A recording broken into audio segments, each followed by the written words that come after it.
Un exercice que je fais souvent en thérapie de couple, c'est vraiment quand ils viennent à deux, ce qui n'est pas forcément le cas. Moi, je fais pas mal de thérapie de couple avec une seule personne, celle qui souffre le plus. C'est de les faire changer de place sur le canapé, en fait, et de dire à monsieur, vous allez m'expliquer avec les mots de votre femme en quoi vous êtes problématique dans ce couple. Et puis, je vais faire évidemment la même chose de l'autre côté. Et déjà d'entendre dans la bouche de son conjoint la problématique perçue de notre point de vue à nous, ça peut être déjà extrêmement apaisant, en fait, parce que c'est vraiment un exercice qu'on fait peu. Bienvenue dans la matrescence. Dans ce podcast, on part à l'aventure.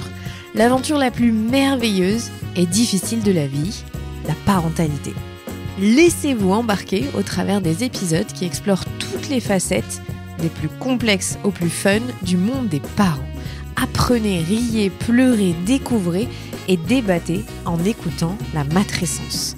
Nous avons une mission, vous donner des clés pour vous accompagner à n'importe quelle phase de votre parentalité.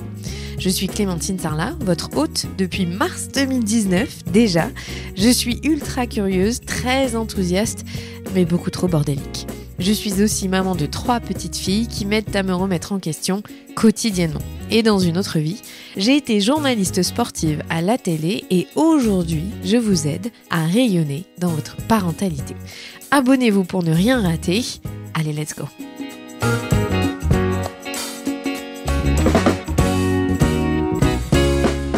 Comment rater son couple à coup sûr? C'est la drôle de question que s'est posée Emmanuel Piquet dans son nouveau livre paru aux éditions Les Arènes.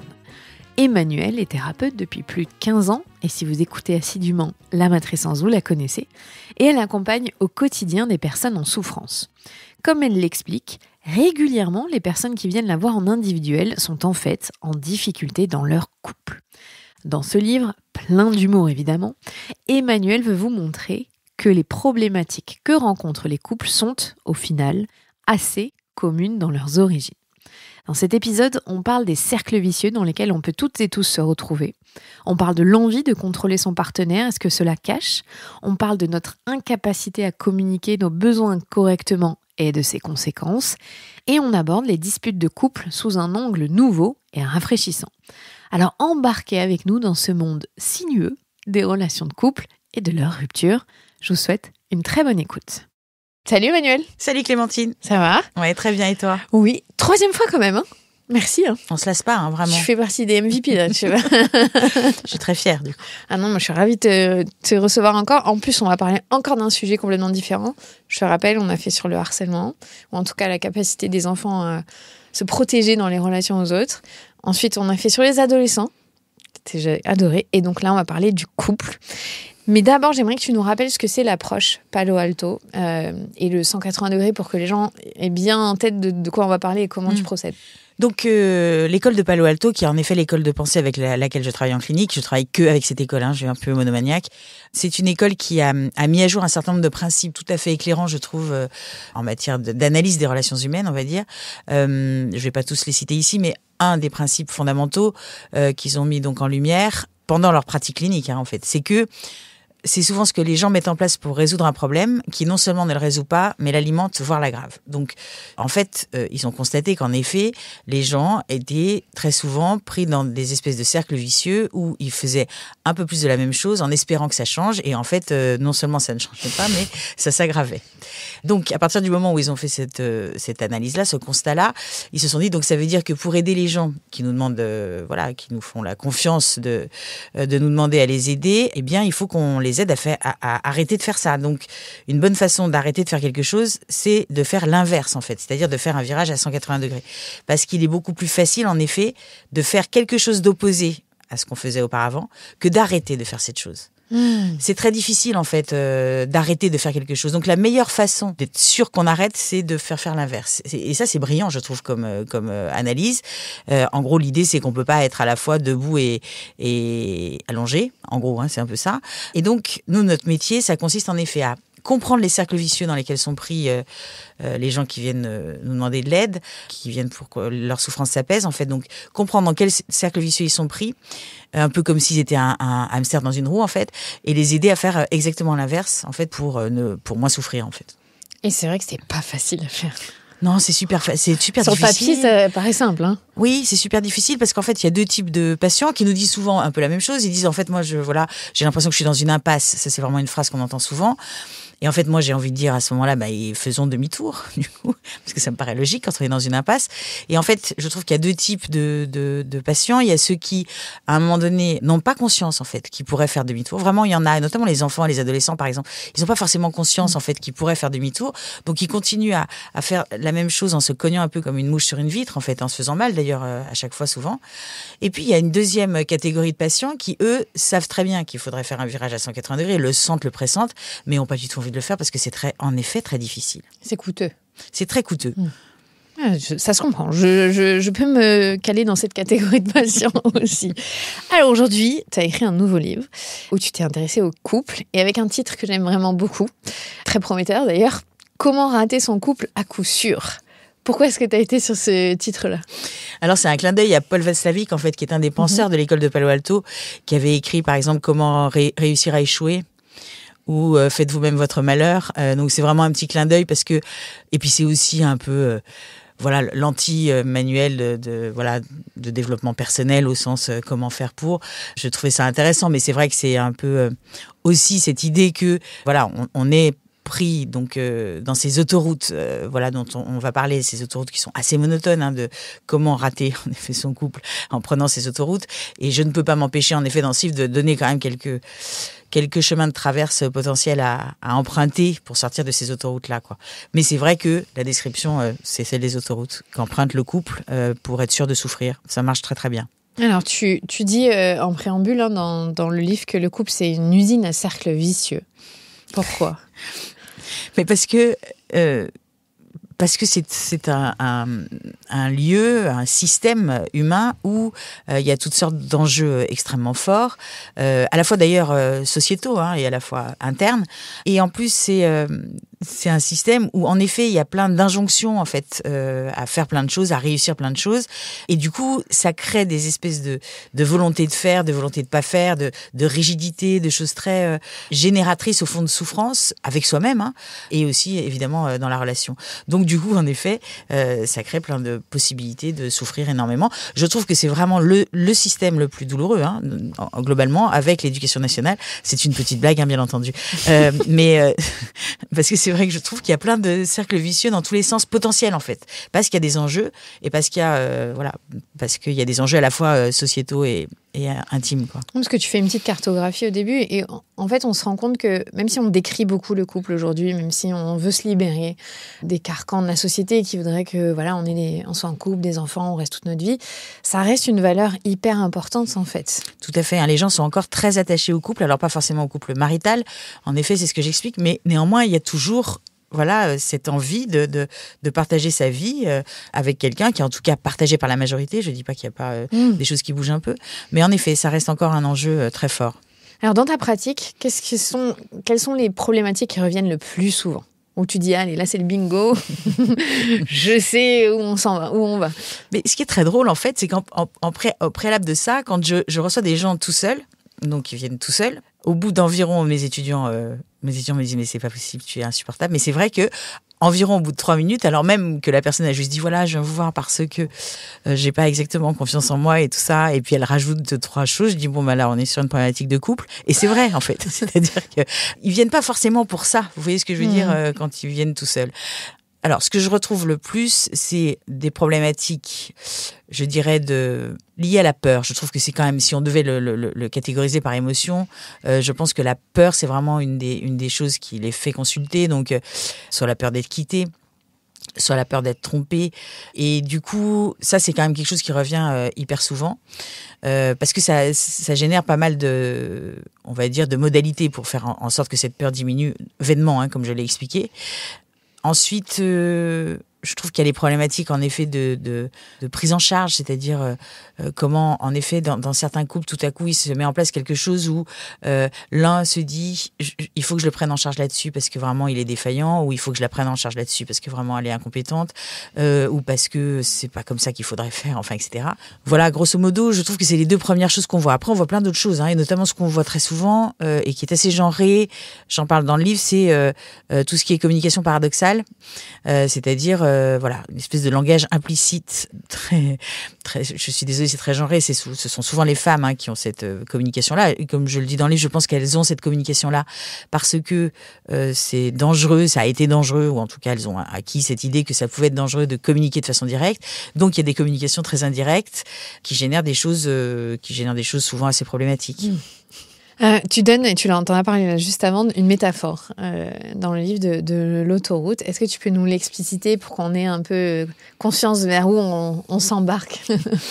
Oui, c'est ça. En fait, donc moi j'ai l'impression que il y a quand même une cartographie d'autoroutes relativement monotone que prennent les couples. Alors après, ils sont très créatifs pour souffrir le mieux possible à l'intérieur de ces autoroutes, enfin en empruntant ces autoroutes. Mais ces autoroutes en global, je trouve, sont relativement monotones. Et pour en parler avec d'autres thérapeutes de couple, clairement c'est le cas. Donc on a par exemple l'autoroute de l'évitement. Donc j'évite un certain nombre de choses, j'évite les crises, j'évite de parler de certains sujets. Voilà. Donc l'évitement. Alors l'évitement, dans un premier temps, elle est assez confortable parce que du coup, comme on évite, on a l'impression que tout va bien. Et puis les problèmes que ça s'accumule. En plus, c'est comme si on prenait l'autoroute en fait à l'envers, donc voilà, en regardant pas du tout devant, donc c'est assez dangereux. Voilà, absolument. Il y a l'autoroute, j'en parlais, du contrôle, donc on commence à contrôler l'autre, à vouloir contrôler ses relations, ses émotions, ses sensations, ses pensées même, d'une certaine façon. Ça c'est une autoroute extrêmement douloureuse. Il y a l'autoroute, je le disais, de la communication paradoxale, ou n'importe quoi. Il y a l'autoroute du ressassement aussi, par exemple. Enfin, il y a toutes sortes d'autoroutes. Et en fait, le problème, c'est que souvent, ces autoroutes, elles sont vraiment très bien signalisées. C'est-à-dire qu'en fait, paradoxalement, comme je le disais tout à l'heure, le système nous engage à les prendre, en fait. Elles sont assez bien signalisées. Enfin, on y va un peu confiant, quoi. Et puis, à un moment donné, les soucis commencent. Voilà. Et donc, moi, mon idée, et c'est ce que j'essaie de dire métaphoriquement, c'est je pense qu'il y a des bretelles d'autoroute et je pense qu'en effet, comme le disaient les penseurs de l'école de Palo Alto, on peut à un moment donné prendre une bretelle pour faire demi-tour quand on voit que, en effet, cette autoroute n'est pas pour nous. Mais c'est pas simple. Non, c'est pas du tout simple. Surtout si parfois on n'est pas le pilote ou la pilote. Absolument.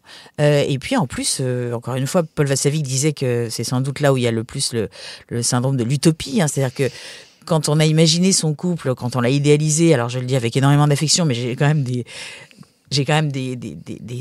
espèces de fantasmes comme ça. Je le perçois, quoi, de personnes qui se sont mis en couple en disant voilà, ce sera un peu la famille Ricoré avec des grandes frites blondes qui s'embrassent toutes et qui sont hyper contentes. Et en fait, ça se passe rarement comme ça. Ça se passe un quart d'heure par an à peu près comme ça. Et donc, il y a une espèce d'utopie qui tout de suite tombe en fait. Et c'est hyper douloureux d'une certaine façon. Et donc, comme on a quand même l'impression que si on persiste, on va peut-être y arriver, quoi. C'est pour ça que c'est dur aussi de faire demi-tour. Parce que on a déjà misé, en fait. On a investi dans ce voyage-là, quoi. Et donc de renoncer, on se dit que peut-être on regrette d'avoir investi tout ça. On se dit, ou peut-être fallait encore que je persiste parce que c'était juste après. C'était la prochaine aire d'autoroute qui avait bien marché. Surtout quand on est quelqu'un de très persévérant, en fait. Et on peut tout à fait l'être si on a envie. Pourquoi est-ce qu'on a tendance, très souvent, il faut être honnête, dans les couples, à penser que c'est l'autre le problème? Je m'inclus. Mais oui, moi aussi, bien entendu. C'est tellement plus facile. Bien sûr, c'est la raison, c'est que c'est quand même extrêmement moins douloureux pour soi-même que d'expliquer à quel point, en fait, c'est l'autre qui a des comportements problématiques et à quel point. Et ça, c'est une construction qu'on fait dans sa tête où on se dit, donc s'il cessait ses comportements problématiques, évidemment que moi, je serais plus obligée d'avoir ces comportements-là.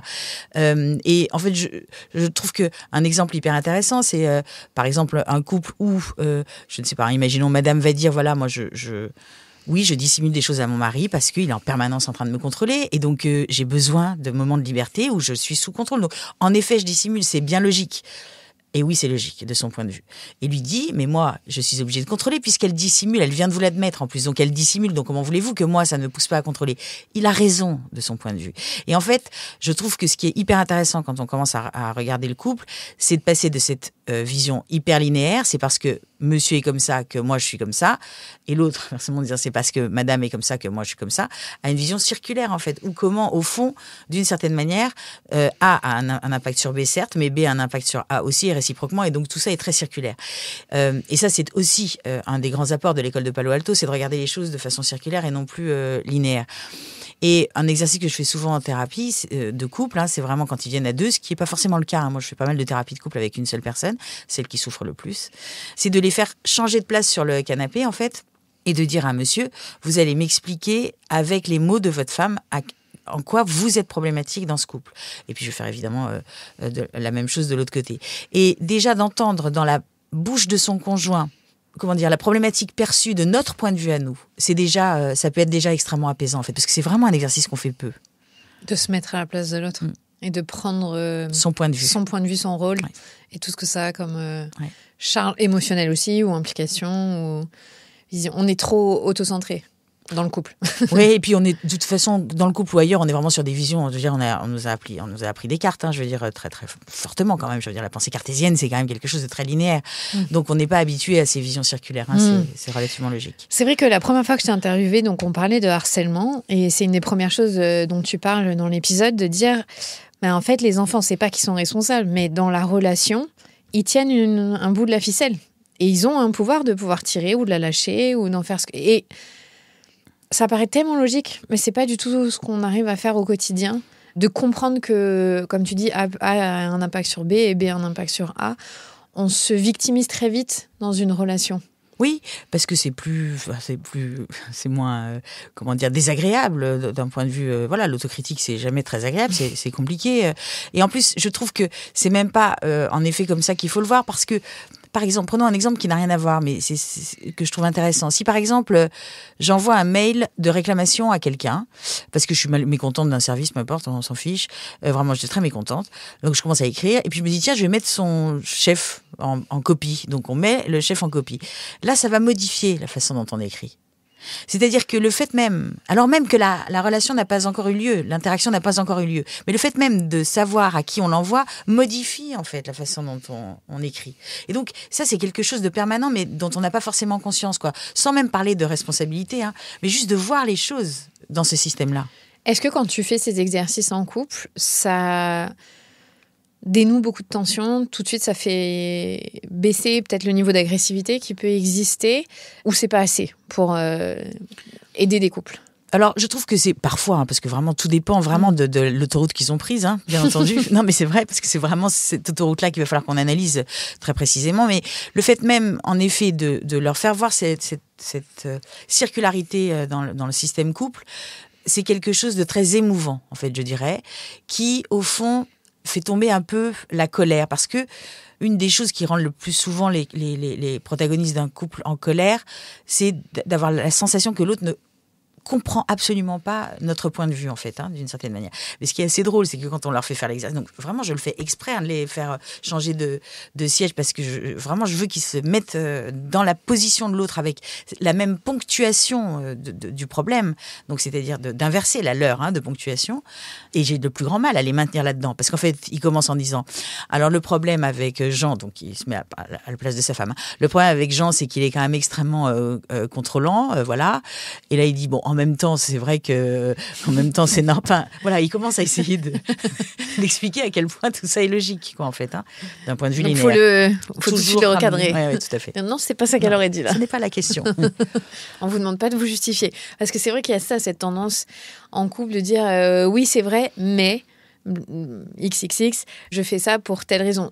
Les raisons sont valables pour la personne, mais c'est pas ça qui fait avancer la relation. Non, elles sont valables pour la personne, elles sont même valables d'un point de vue circulaire. Pour moi, en fait, la réalité, elle est dans les deux.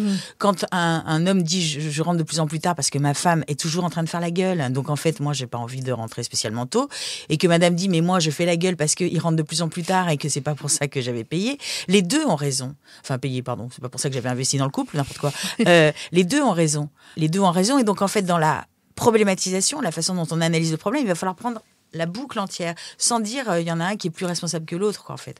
Et c'est là où ça peut devenir compliqué. Ce qui est compliqué, non, puisque j'ai l'impression que quand on va en thérapie, souvent, c'est pour pointer du doigt le fait que l'autre, devant une tierce personne, mettre à jour, tu vois bien que j'avais raison, c'est toi le problème.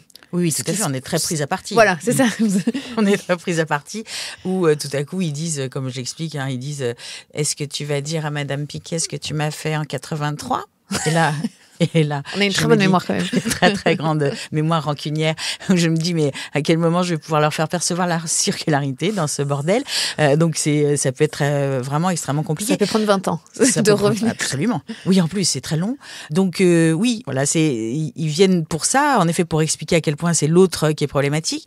Parfois ils viennent vraiment pour d'autres raisons. Il y en a qui viennent pour sauver leur couple. Beaucoup. En fait, ça c'est vraiment un des motifs, surtout quand ils viennent à deux. Et là, ce qui est très très difficile en fait dans ce genre de situation, c'est que il y en a souvent un qui veut sauver le couple, une plutôt, enfin dans mes statistiques personnelles, et un qui vient en disant on pourra pas me dire que j'ai pas tout essayé, un petit peu en mode thérapie alibi. Et ça c'est compliqué parce que on peut pas du tout travailler ensemble sur ces modalités-là. Et donc là c'est important de pouvoir travailler avec chacun en fait parce que les objectifs sont pas les mêmes en fait d'une certaine manière. Est-ce que ça te met la pression quand tu sens qu'un couple vient pour sauver son couple et que tu sais que tu as un rôle à jouer? Tu n'es pas responsable évidemment, mais tu vas grandement influencer, je ne sais pas si c'est le mot, mais avoir un impact en tout cas sur la résultante de cette thérapie? Oui, c'est pour ça que moi je prends vraiment un cadre volontairement. Je fais ça, je dis en fait moi, très sincèrement, quand les gens viennent me voir pour sauver leur couple, à la fin de la thérapie, il y a 80% de ces couples qui se sont séparés. Parce que moi, je veux pas commencer à induire de l'espoir. C'est pas vrai, 80%, mais je veux vraiment induire que c'est pas tellement moi mon objectif. Ah, tu leur dis ça? Ah oui, je leur dis ça. Tu leur dis ça même si c'est pas vrai comme stat. Oui, okay. J'étais en train de me dire, je monte considérablement parce que l'idée vraiment, c'est de travailler à la relation en fait, parce que c'est notre métier de travailler à ce que cette relation soit la moins douloureuse possible au bout de la thérapie. Et peut-être que ça peut passer par une rupture. En fait, moi, je n'en sais rien au début. Et très sincèrement, alors ça, c'est plutôt des gens qui sont en individuel qui viennent en disant voilà, je viens vous voir parce que je veux me séparer de mon conjoint. J'ai envie de dire, mais en fait, comment se fait-il que tu ne sois pas chez un avocat plutôt que chez moi, en fait? Parce que si tu veux... Donc, on voit bien que c'est quand même extrêmement compliqué et que moi, je n'en sais rien. Je veux laisser tout ouvert, mais en tout cas, je ne veux pas induire tout à coup quelque chose qui serait de l'ordre de grâce à cette thérapie, vous allez vous remettre ensemble. Parce que souvent, c'est un des deux qui veut ça. C'est pas les deux, donc je suis plus en thérapie de couple. C'est pas évident quand même. Non. Et les enjeux sont grands, parce que, bon, j'imagine que tu vois aussi beaucoup de couples qui ont des enfants, donc il y a une répercussion sur la vie de leurs enfants derrière. Absolument. Et c'est pas anodin. Non, il y a vraiment beaucoup d'enjeux, d'autant plus que très sincèrement, il y a vraiment des séparations qui génèrent beaucoup de souffrances chez les enfants, mais il y a également beaucoup de maintien de couple qui génèrent des souffrances chez les enfants. Et je pense que c'est important aussi de le regarder à cette aune. Est-ce que des fois, tu as la sensation que c'est un immense gâchis, que ces deux personnes-là, elles vont se séparer potentiellement ou elles n'y arrivent plus alors qu'il y a ce qu'il faut, mais que la communication, par exemple, pose problème? Tu le ressens, ça? Moi, je ressens toujours qu'il y a des choses différentes à faire, en fait. Vraiment, je trouve que vraiment souvent, c'est vraiment, encore une fois... embarqué dans des choses qui sont parfaitement improductives et voilà, et on n'avait pas forcément conscience, on n'a toujours pas forcément conscience que c'est le cas. J'ai du mal à parler de gâchis, je trouve que enfin voilà, parce que de toute façon d'une manière générale, j'ai du mal à parler de gâchis. Par exemple, quand les parents me disent il travaille pas, il a 12 de moyenne, c'est un vrai gâchis, il devrait avoir 18, j'ai du mal aussi. Je trouve que il faut prendre les choses ici maintenant, pas tellement en termes de ça aurait pu ou ça aurait dû voilà. Mais si, parfois c'est triste, on voit des gens très tristes, enfin on voit des grosses souffrances en fait. C'est ça surtout qui est douloureux. Ouais. Forcément, quand on vient de voir, c'est qu'on est en souffrance, c'est qu'on a atteint un petit point. C'est rare, non, les couples qui viennent pour checker que ça se passe bien, quand ça roule. Tu les vois ils pas, ils viennent pas. Ce qui vient en prévention, pas mal. En prévention, enfin, quand je veux dire, nous, on travaille vraiment quand il y a problème, en fait. Donc là, on dit, on sait pas faire du tout, checker ou voir si ça va, on sait pas trop.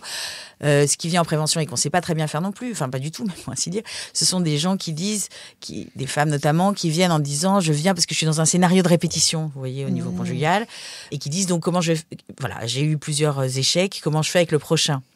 Et là, c'est compliqué pour nous parce qu'en fait, il n'y a pas du tout de mode d'emploi et tout ça, encore une fois, comme c'est circulaire, ça ne dépend pas que de la personne. Il faut qu'il y ait l'autre en face. Oui, exactement. Et donc, voilà, on leur demande de bien vouloir trouver quelqu'un pour qu'on puisse analyser comment se crée le problème à nouveau. Oui. Pour notre laboratoire, ça ne marche pas là. Il nous faut quelqu'un, madame.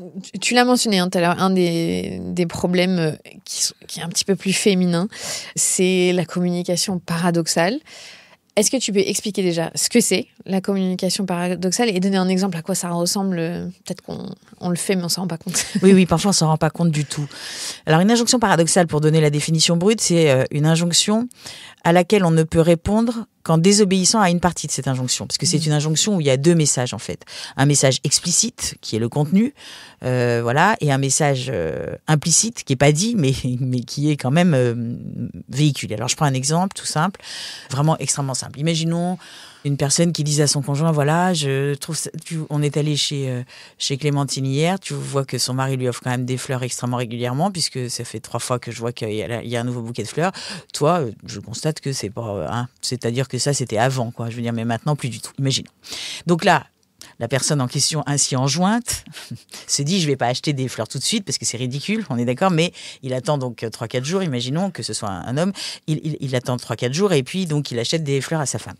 Et là, ce qui se passe très souvent, c'est que la femme va dire, quand on est sur ce genre d'autoroute, quoi, va dire, merci, mais c'est hyper dommage que tu n'y aies pas pensé tout seul. Donc, en fait, le problème, c'est que, en gros, elle lui dit, et ça fait partie de cette famille-là des injonctions paradoxales, elle lui dit prends des initiatives. C'est vraiment une injonction hyper forte dans le couple, ça. Donc, prends des initiatives, mais on voit bien que si on obéit à cette injonction, ça veut dire qu'on ne prend pas d'initiative. Mais si on n'obéit pas, on n'en prend pas non plus. Donc en fait, quoi qu'on fasse, en fait, on se retrouve dans quelque chose qui n'est pas bien. Pareil, le conjoint qui a acheté des fleurs, s'il en achète, ça va pas. En tout cas, c'est la conclusion à laquelle il peut arriver. Mais s'il en achète pas, ça ne va pas non plus. Donc, comme disait Václavic, pile on a tort et face aussi, en fait. Donc en fait, c'est vraiment très compliqué. À certains niveaux, ça devient ce que Bateson appelait une double contrainte, c'est-à-dire quelque chose dont on ne peut même pas sortir. Et parfois, l'injonction paradoxale se transforme en double contrainte parce que la personne qui est ainsi enjointe, qui souvent est considérée comme très défaillante, parce qu'elle ne prend pas d'initiative, je parlerai après des injonctions paradoxales venant des hommes, parce qu'il y en a évidemment, mais souvent quand même, l'injonction paradoxale de type « étonne-moi ». Je ne te demande pas grand-chose, chérie, juste de m'étonner un petit peu parce que, je veux dire, à un moment donné, c'est quand même toujours moi qui prends des initiatives.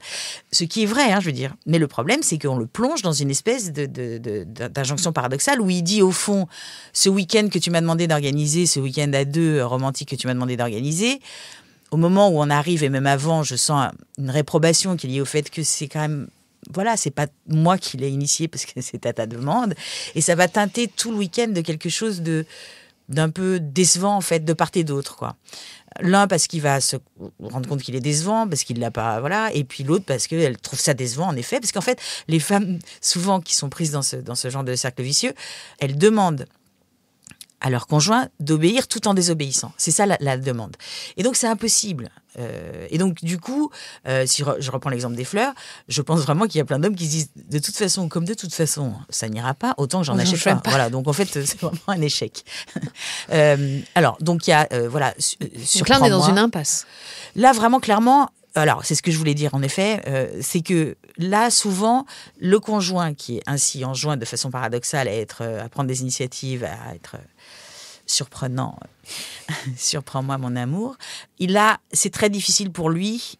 D'abord, il faut qu'il le voie, comme on disait tout à l'heure, mais en admettant qu'il le voie, qu'il le ressente, c'est très difficile pour lui de dire ça suffit, en fait. Cette façon de communiquer ne va pas et donc je ne joue plus ce jeu-là, en fait. C'est-à-dire que je n'essaye plus d'obéir, j'obéirai quand j'ai envie, parce que le risque, en tout cas qu'il perçoit, à tort ou à raison, c'est la rupture. Et donc, entre rester au fond dans cette communication très douloureuse ou prendre le risque de la rupture, souvent ils choisissent de rester dans cette communication.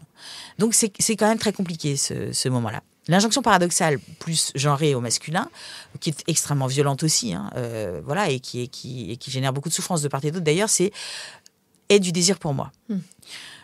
Tu devrais avoir du désir pour moi, parce que voilà, je suis quand même profondément désirable. En plus, c'est ton job de femme d'avoir du désir pour moi. Donc, parce que ça, c'est quand même très validé, encore malheureusement aujourd'hui.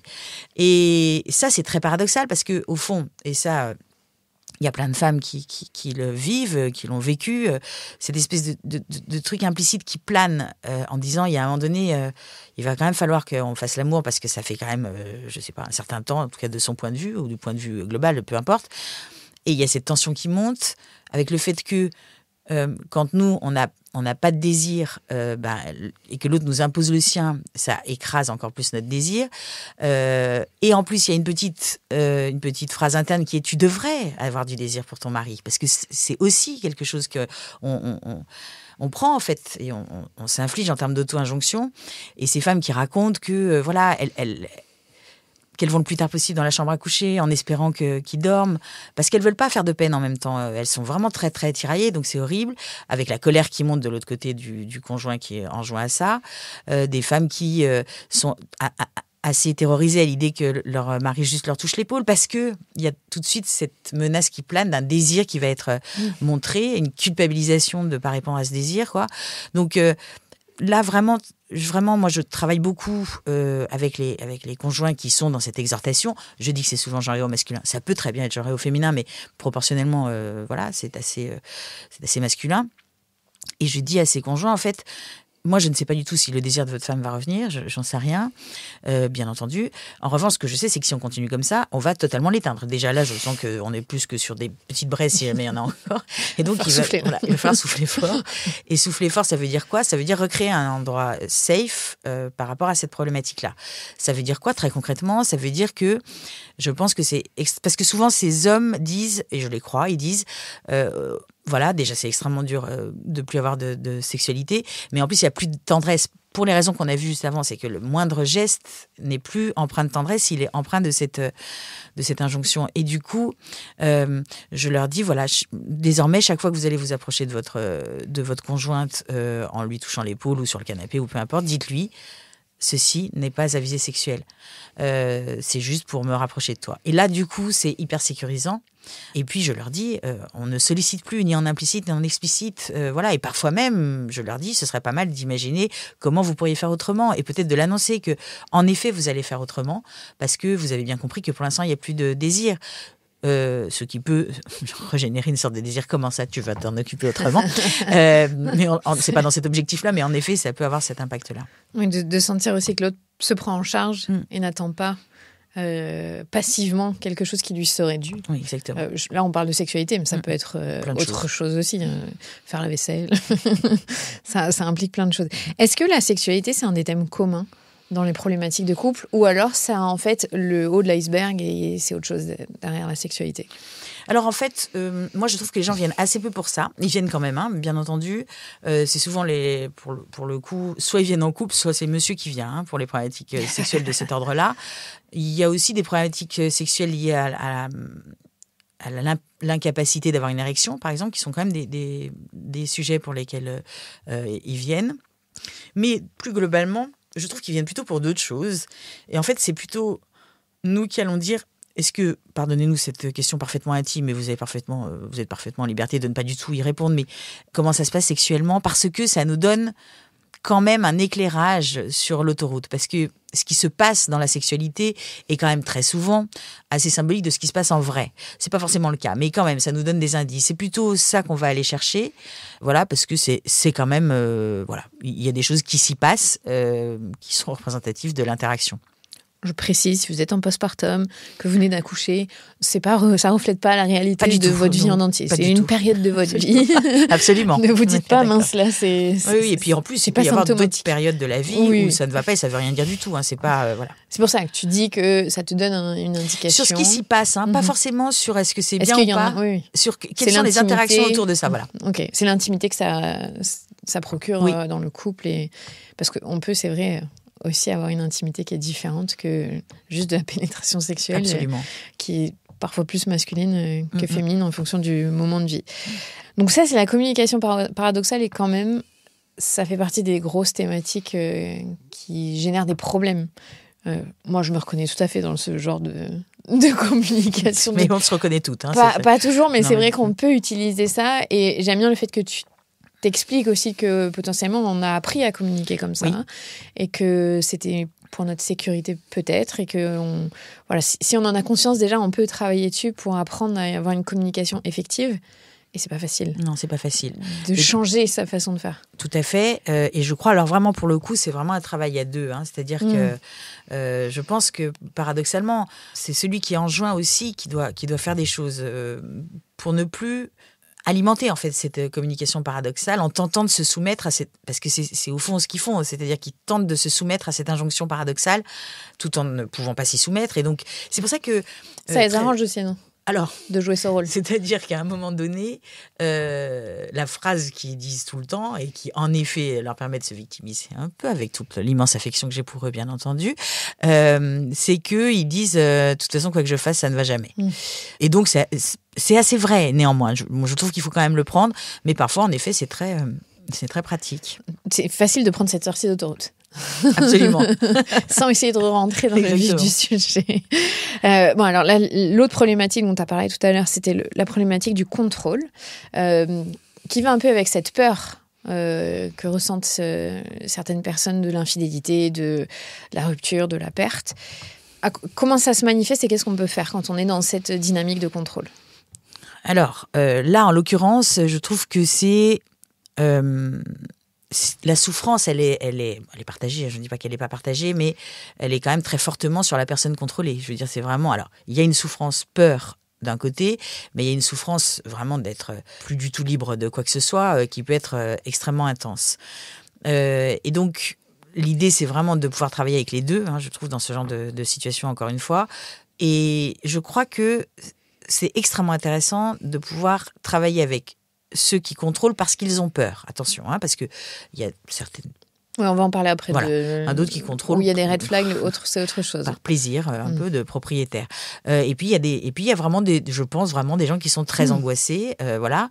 Et du coup, je trouve que c'est extrêmement intéressant de pouvoir travailler avec ces personnes-là sur le fait de traverser leur peur plutôt que d'essayer de pas y penser et de contrôler pour ne pas ressentir cette peur, sachant que c'est absolument vain puisque tout le monde l'a vécu, quand on contrôle le portable de son conjoint ou de sa conjointe et que on voit pas de SMS alors que potentiellement on se dit qu'il devrait y en avoir, on se dit pas il y a pas de SMS, on se dit il les a effacés. Oui, ça apaise pas la peur. Non, pas du tout. Dans un premier temps, on se dit il y en a pas, puis après ça reflambe en fait.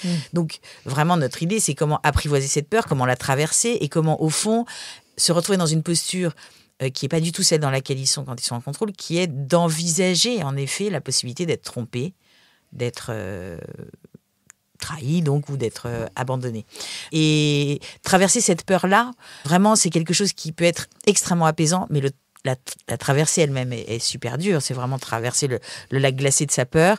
Et puis vraiment, il faut que cette émotion du coup puisse vraiment s'exprimer. Donc en consultation, on est dans des moments très émouvants, où vraiment on va dire, on va pousser, on va dire, et donc vous imaginez que, etc.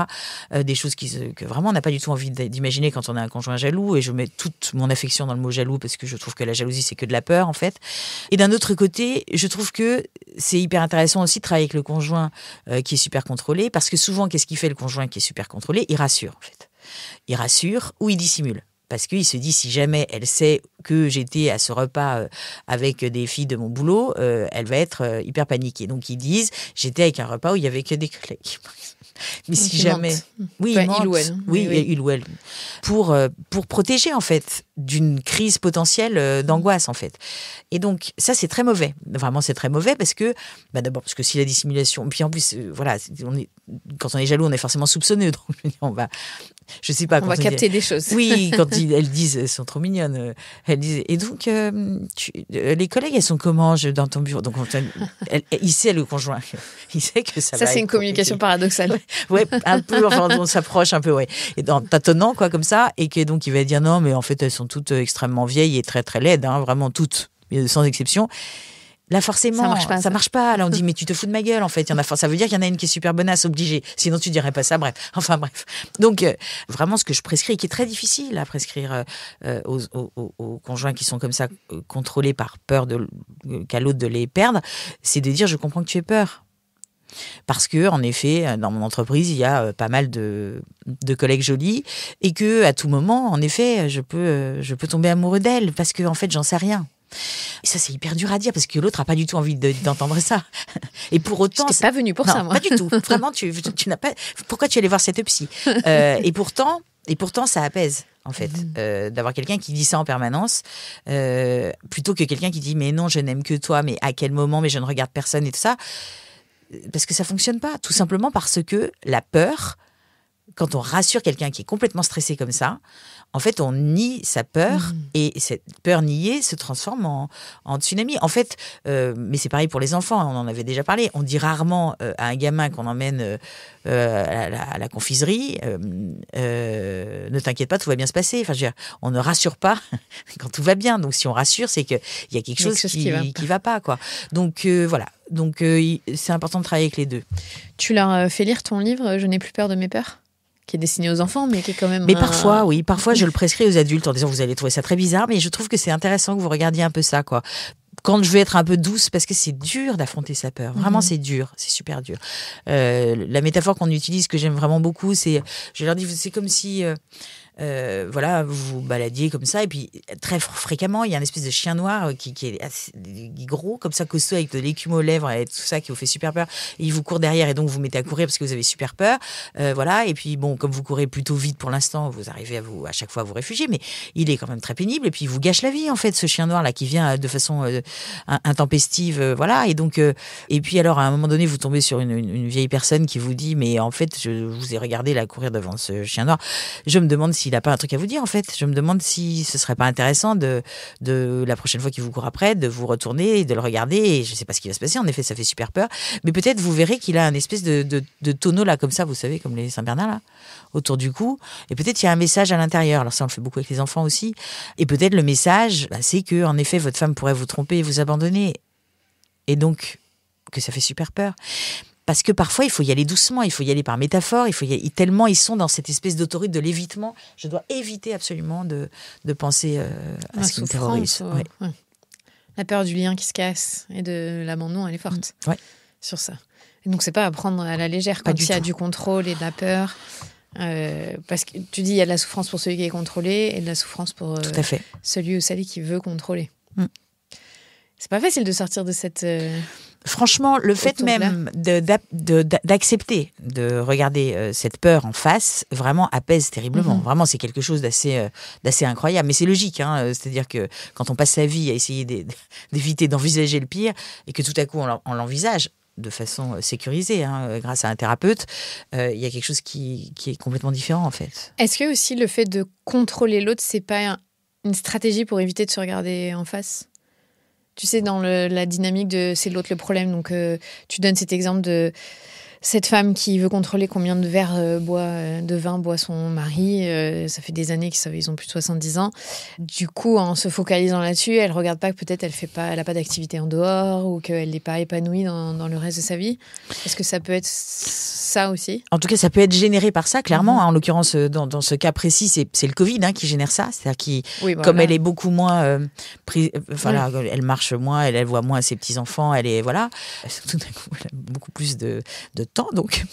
Et elle s'ennuie terriblement, en effet, pour regarder ce que fait de travers son mari. Donc oui, bien sûr, ça peut être lié à ça.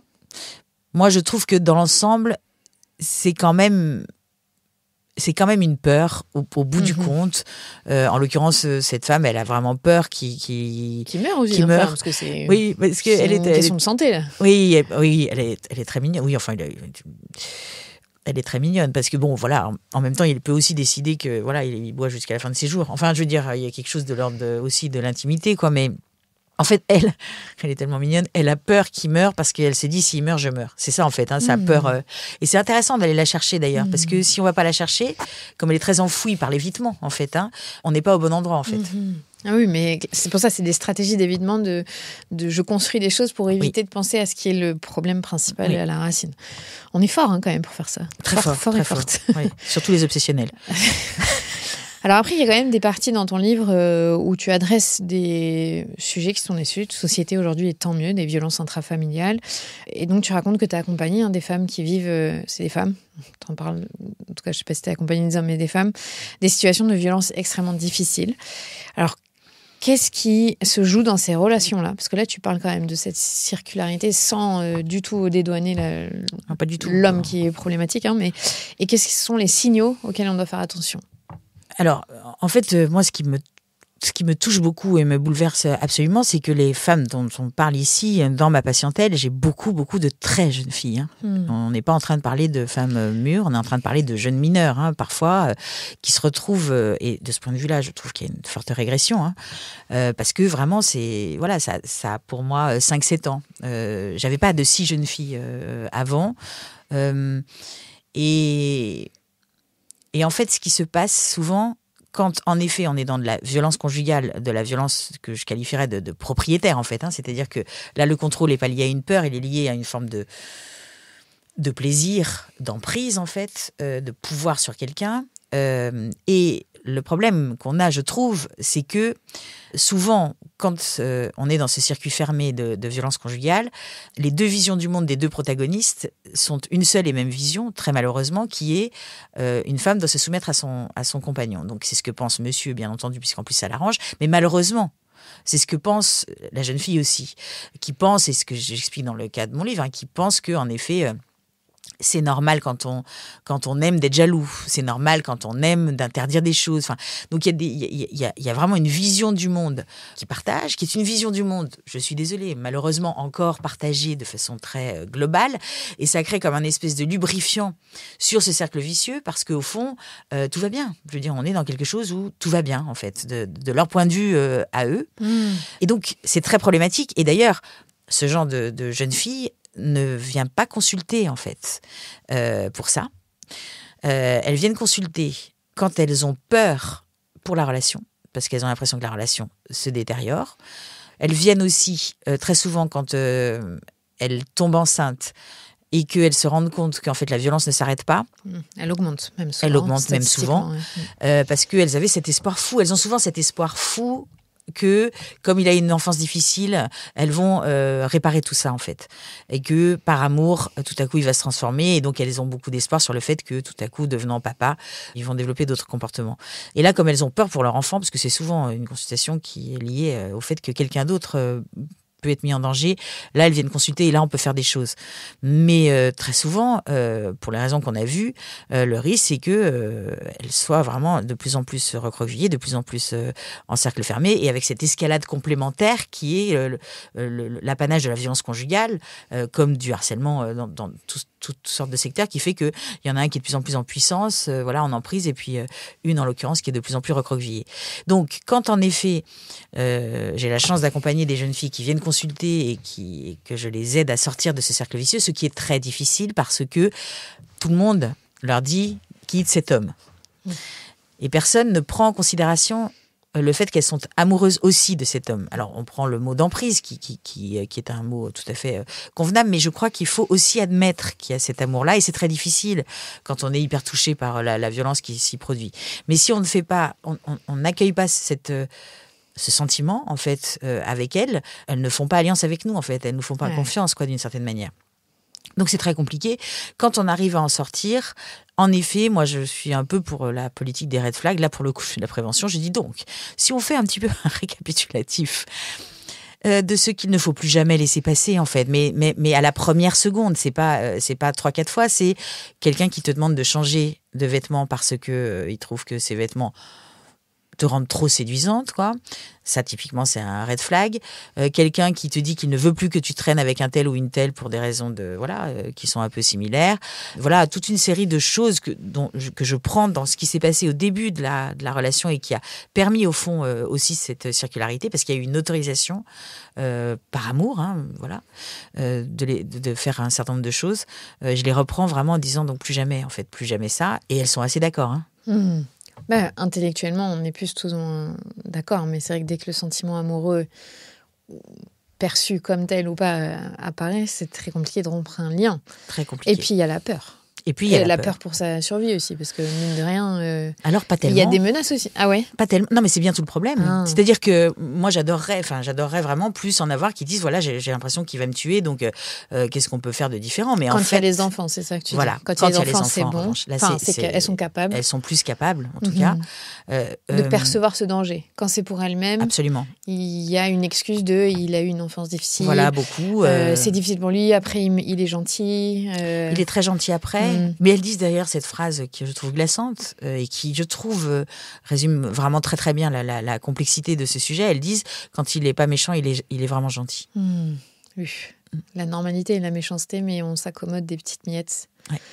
Parce que là, tu vois, bon, c'est des cas pas si banaux, je sais plus qu'on retrouve quand même dans le quotidien. Si ça nous arrive dans l'entourage, pas à nous forcément, mais qu'on a une amie, qu'on a une sœur, une cousine, comment on fait, comme tu dis, alliance ? Parce que là, on parlait du couple de manière assez légère, mais il y a vraiment des problématiques qui sont là de violence. C'est extrêmement compliqué parce que, bien entendu, que on va être tenté de dire, quitte cette espèce de pervers, arrête, c'est pas possible, il va t'envoyer à l'hôpital, je viens à la maison. Enfin, on a envie de faire ce genre de choses et c'est parfaitement logique et tout à fait bienveillant. Je crois que, paradoxalement, en fait, moi, ce que je fais souvent en première séance, c'est que je dis quelles sont toutes les qualités qu'a cette personne, en fait, parce que je me dis que si en effet, si c'est une jeune fille, si tu restes avec lui, malgré toutes ces violences, c'est qu'il y a de bonnes raisons. En fait, c'est qu'il y a de bonnes raisons, sinon tu resterais pas. Et je crois qu'amicalement, on peut faire ce genre de choses en disant c'est absolument horrible. Moi, ça me fend le cœur d'entendre ça. Et en même temps, je me dis qu'il y a des choses dans ce couple qui te conviennent, qui te font du bien, voilà. Est-ce que tu veux m'en parler ? Ça, c'est vraiment très apaisant en fait, parce que ça crée quelque chose qui est de l'ordre de. D'abord, je veux pas te juger parce que c'est quand même très jugeant de dire tu ne vois pas quand même comme tu es conne. Donc c'est pas jugeant. Et puis ça crée en effet une espèce de socle de confiance qui est en somme. Je ne ferai que des choses avec lesquelles tu es d'accord, en fait, parce que voilà, et je serai là pour t'accompagner, quoi que tu décides. Parce que ce qui se passe souvent, c'est que dans ce genre de cycle horrible de violence conjugale, pas toutes, mais certaines s'en ouvrent à leur entourage. Leur entourage, donc, n'écoutant que son inquiétude et son amour, évidemment, font tout pour que, voilà, il y ait séparation. Il peut y avoir séparation.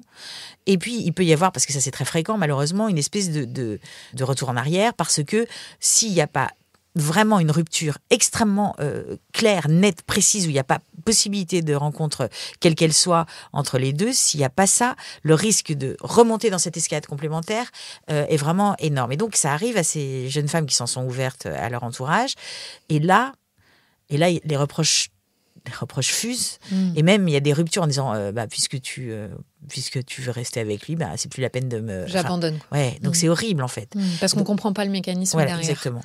Je crois qu'il faut vraiment être... Moi, je t'accompagne là où tu souhaites aller, parce que, voilà... C'est pas simple. Non.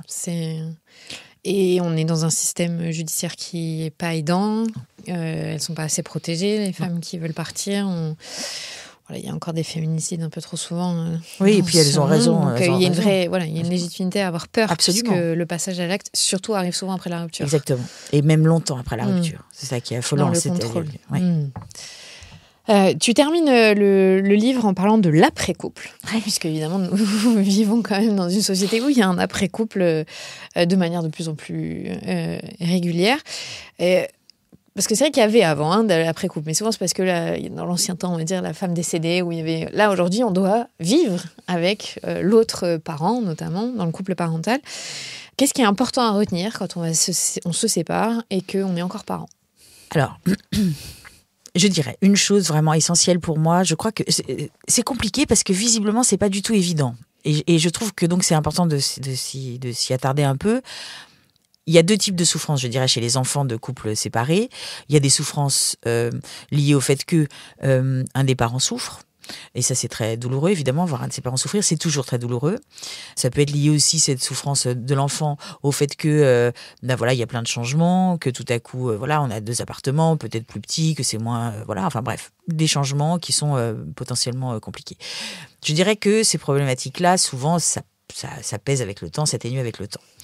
Et puis, il y a un autre type de souffrance qui est pour moi beaucoup plus aiguë et qui peut durer extrêmement longtemps et qui est vraiment très problématique. C'est la souffrance liée au fait d'entendre un de ses précieux, une des personnes qu'on aime le plus au monde, dire du mal de l'autre personne qu'on aime le plus au monde.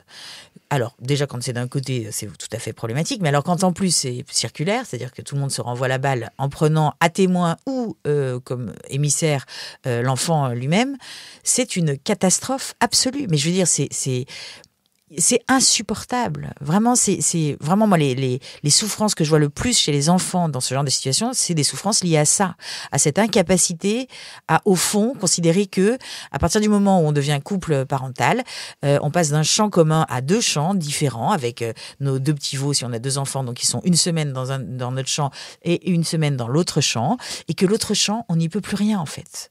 On n'y peut plus rien. Et ça, c'est extrêmement horrible parce qu'on n'aime pas du tout ce qui se passe dans ce champ potentiellement. Il se passe des choses qu'on n'aime pas. On trouve qu'on leur cure mal les sabots et qu'on leur donne pas assez d'herbe verte.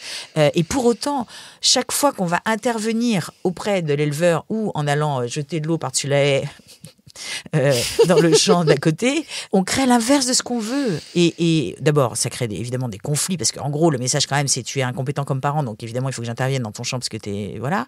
Et donc, ça crée une espèce de colère chez l'autre éleveur, colère qui peut vraiment tout à fait rejaillir sur les enfants eux-mêmes.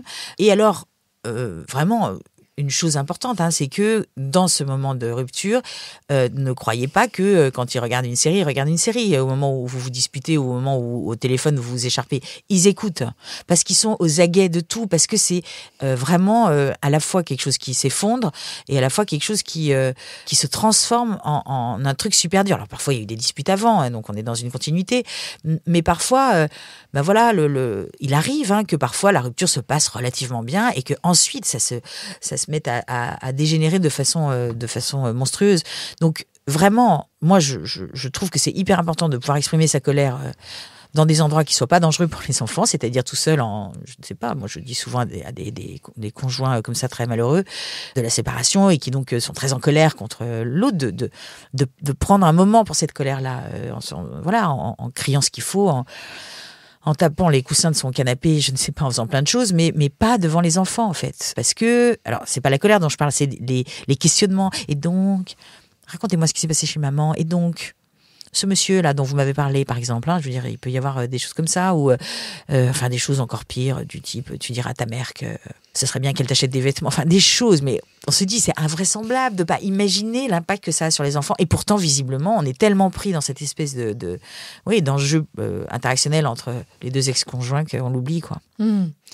J'avais lu un livre qui m'avait marqué avec une phrase. Évidemment, on parle de quand il n'y a pas d'emprise toxique ou de conjoint ou conjointe violente. On parle de juste 2 adultes qui s'aiment plus et qui doivent faire chemin différemment. Il disait « Aime tes enfants plus que tu ne détestes ton ex ». Et je trouvais que c'était tellement vrai, parce qu'on perd une énergie folle aussi, à vouloir montrer que c'est l'autre le problème et qui fait du mal. Et on oublie en fait nos enfants au milieu qui, comme tu dis, leurs 2 parents, c'est les personnes les plus importantes pour eux. Et c'est assez fou. J'ai été dans cette situation, donc comment on peut vite oublier. Oui, bien sûr. Tellement on est aveuglé par notre colère, notre tristesse, parce qu'il ne faut pas minimiser. Il y a de la tristesse dans une séparation, c'est normal. Bien sûr. Et ça m'avait fait un électrochoc de me dire, oui, en fait, quand même, je vais pas le détester, mais ça sert à rien. En fait, déjà, c'est de l'énergie de perdue.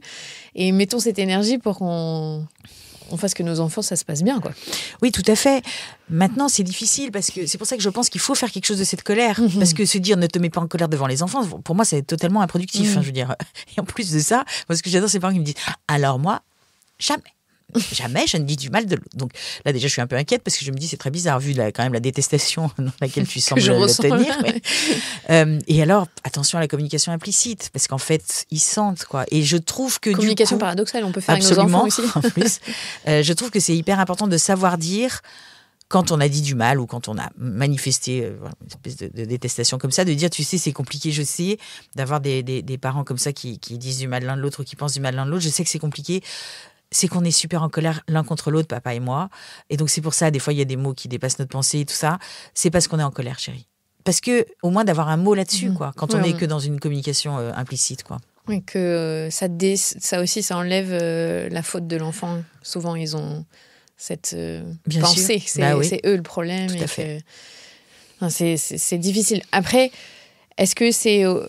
pas ok, mais ça fait partie du processus normal que ce soit en tension au départ et que ça s'apaise avec le temps et que si c'est le cas pendant quelques semaines, il n'y a pas... Non, il n'y a pas péril. Mais oui. non, ce que je trouve étonnant, c'est, comme tu le dis, c'est quand même qu'à ce moment-là, mais c'est pour ça que je parle vraiment d'enjeu émotionnel très fort, c'est qu'à ce moment-là, alors même qu'on est de super parents, on ne perçoit pas la souffrance que ça peut générer, quoi. Et du coup, je trouve que c'est important de s'en rappeler, tout en se disant, nous aussi, on a notre souffrance. Il faut que du coup, on s'en occupe, hein. Parce que pour moi, se dire il faut pas que je le déteste ou il faut pas que je sois en colère, c'est un peu une injonction paradoxale pour le coup qu'on se fait à soi-même. En revanche, il y a des choses très concrètes comme je vais vous demander de ne plus les interroger juste pendant 15 jours sur ce qui se passe de l'autre côté, en fait. Juste, on fait ça parce que vous voyez bien que ça réactive quelque chose chez elle qui est de l'ordre un peu de la dissimulation, chez elle, par exemple, chez ces 2 petites filles, et qui vous met encore plus en stress et en colère, et que donc, c'est là que jaillissent des choses qui peuvent leur faire du mal. Donc, c'est plus sur des choses très concrètes de qu'est-ce qu'on arrête de faire, quoi, parce que arrêter de ressentir quelque chose, c'est compliqué. Moi, c'était juste, ça m'avait donné cet état d'esprit de me dire, oui, je perds l'énergie à quelque part qui a pas de sens, donc autant que je la mette ailleurs. Tout à fait. Tu vois, donc ça, c'est très concret voilà, aussi. J'ai une autre vision. En fait, il y a mes enfants au milieu. C'est peut-être plus important que 2 adultes qui ne savent pas se gérer. Tout à fait. Et on va voir ça ailleurs, comme tu dis. On peut aussi aller en thérapie pour se séparer. Bien sûr. On peut aussi aller en thérapie pour faire en sorte d'être de meilleurs coparents et de trouver un terrain d'entente avec quelqu'un qui est neutre. Tout à fait. Parce que c'est vrai qu'on oublie qu'il y a cette option-là. Absolument, et elle est très utile à certains moments, absolument. Ça doit faire rebaisser un peu la tension aussi. Tu donnes cet exemple dans le livre qui m'a vraiment marqué, de ce papa qui est séparé de la maman, qui n'a pas choisi, mais qui est passé à autre chose, dans le sens où la maman a été très claire, n'a pas laissé la porte ouverte à potentiellement une possibilité qu'il y ait une deuxième version de leur amour, mais il n'arrive pas à passer à autre chose 3 ans après, et en fait parce qu'il est très attaché à l'écosystème. Et c'est vrai qu'on oublie dans les séparations que c'est difficile, ça, de lâcher prise sur l'idéal familial, sur les relations avec la belle famille, les amis. Ça, c'est une des choses que tu vois régulièrement. Oui, je le vois régulièrement. Et du coup, en fait, ce qui est très intéressant dans ce type de cas, et c'est celui que je raconte dans le livre, c'est qu'il avait plutôt bien géré son chagrin d'amour, vraiment. Mais ça demandait une bande passante émotionnelle, on va dire, tellement énorme qu'il n'avait pas pu gérer autre chose. Et il se retrouve en effet 3 ans plus tard, comme s'il était arrêté, en fait, cet homme, comme si il n'était plus dans la vie. Et il se dit, mais ça fait 3 ans, en fait, quoi. Et en fait, ce qu'il me raconte assez rapidement, c'est que la nuit, en fait, lui viennent ces fameux souvenirs de l'écosystème, quoi, de cette tribu, des connexions de ces tribus avec le reste du monde et tout ça. Toujours très colorée, il me dit toujours très lumineuse, avec limite une bande-son hyper gnangnoule qui me surénerve. Et donc, il essaye de chasser ça en disant, mais ça suffit, enfin, je veux dire. Et le plus il chasse et le moins il arrive à dormir, etc. Et donc, en fait, en effet, ce que je vais lui proposer, c'est de convoquer, en fait, ces souvenirs hyper douloureux, plutôt des souvenirs collectifs. Et je rajoute, parce que je pense que ça aussi, c'est pas forcément bien conscientisé, mais je rajoute des souvenirs à venir. C'est-à-dire que je lui demande d'imaginer le mariage de sa fille avec son ex-femme et son nouveau compagnon d'un côté, et puis lui tout seul de l'autre. Des images comme ça qui vont en effet lui montrer qu'en effet c'est fini et qu'il faut qu'il le regarde en face et qu'il faut que la tristesse ainsi générée, elle puisse sortir, quoi, en fait. Et oui, et c'est assez fréquent qu'on se trompe en se disant mais c'est quand même dingue, quand même, je l'aime plus du tout. Enfin, je veux dire, je l'aime plus du tout, je l'aime beaucoup, j'ai toujours d'affection pour elle, mais ça va. Ça va, quoi. Comment ça se fait que je suis encore aussi accroché à ça. Mais c'est vrai que c'est le lien social, on est quand même des êtres, c'est logique, non? Oui, c'est hyper logique. Cette appartenance quand tout allait bien dans ce compartiment-là. Tout à fait. Et puis et c'est surtout vrai pour des gens qui avaient un idéal de familial très très coloré et très imprégné, très fort. Très fort, quoi. C'est pas facile, hein. Non. Ni de faire famille, ni d'être couple, ni d'être... Et j'imagine, t'en as pas parlé non plus, mais d'être couple en famille recomposée, de devoir manager toutes ces interactions problématiques avec potentiellement. Les ex-conjoints, avec les enfants. Être couple dans ces situations-là, c'est pas non plus... la plus simple équation. Parce que parfois, on se dit, ce sera mieux quand je serai séparée avec quelqu'un d'autre. Et en fait, il y a quand même d'autres problématiques. Il y a d'autres problématiques, un peu multipliées par 2, donc c'est ça, en fait. Déjà de logistique et ensuite d'interaction. Merci beaucoup, Emmanuelle. Merci beaucoup, Clémentine. C'était trop chouette. J'espère que vous retiendrez que 80% des couples vont en thérapie se séparent. Non, je rigole. C'est très optimiste. C'était faux. C'est une fausse information qui n'est pas sourcée. Mais en tout cas, c'est bien d'aller en thérapie quand on en a besoin. N'hésitez pas à demander de l'aide et aller vous faire accompagner. Ça ne peut pas faire de mal, normalement. Normalement, non. Si c'est bien fait, ça va aider. Merci. Merci beaucoup. Vous venez d'écouter un nouvel épisode de la Matrescence. Merci infiniment pour votre soutien. Si vous voulez découvrir de nouvelles pépites, n'hésitez pas à aller sur le site www.lamatrescence.fr. Vous pouvez également vous abonner à la newsletter qui sort tous les vendredis. Rendez-vous également sur le site pour pouvoir vous inscrire. Ensuite, vous devez vous abonner sur votre plateforme d'écoute pour pouvoir recevoir les notifications. C'est ce qui fait grandir ce podcast. Merci infiniment et continuez de partager ce savoir autour de vous. Je sais que c'est comme ça que beaucoup des auditrices et des auditeurs ont découvert ce podcast. Alors un grand merci. Prenez soin de vous. À la semaine prochaine.